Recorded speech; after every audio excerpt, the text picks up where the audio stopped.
Hey everybody, welcome to another Star Wars action figure review. Next up for you today, I'm going to be giving you guys a look at yet another Jabba's Palace figure. This is from the Power of the Force 2. That is 8D8. This is the droid, the branding device. As always, we're just going to take a look at the packaging. As I said, this is the Power of the Force 2, and this is the freeze frame action slide variant.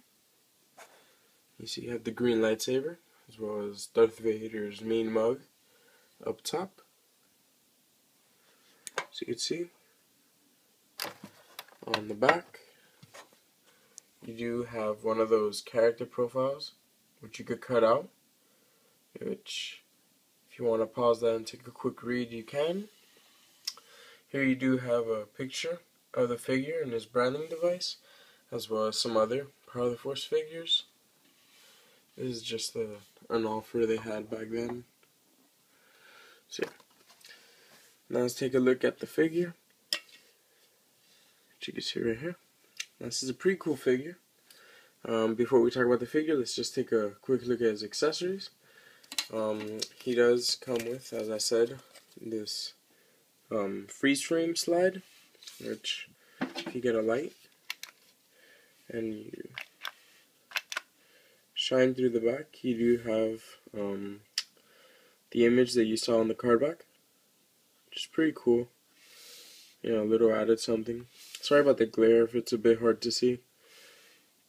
This light is really bright. You get the idea. Just cool. His other accessory is this torture rack, which is pretty cool. Now, this plastic is hollow. It's a bit flimsy. But you have to keep in mind this is Power of the Force. Still some pretty good details, you know. The molding is done really nice, especially for the handles, which do go up and down. And there is a bit of orange to represent heat, which, you know, you brand the droid's feet in the movie. And this does swivel back and forth, which is where you assemble it. In my personal opinion, I do enjoy the rack better like this. Seems more of the proper height for the Gonk droid, but the picture is this. But yeah, I do like it like this. To me, it's a bit better. Yeah, let's go back to the figure. This figure has some pretty good details. He has good paint applications throughout. As you can see, he has some silver, which is done very nicely on the back. The joints, you know, the hips, the pistons are all done very well. So you can see. The scope work is also pretty nice. So you see, it actually looks like the real mechanics of a droid and how it would function. Yeah. His chest does have some brown paint applications with some scuff marks.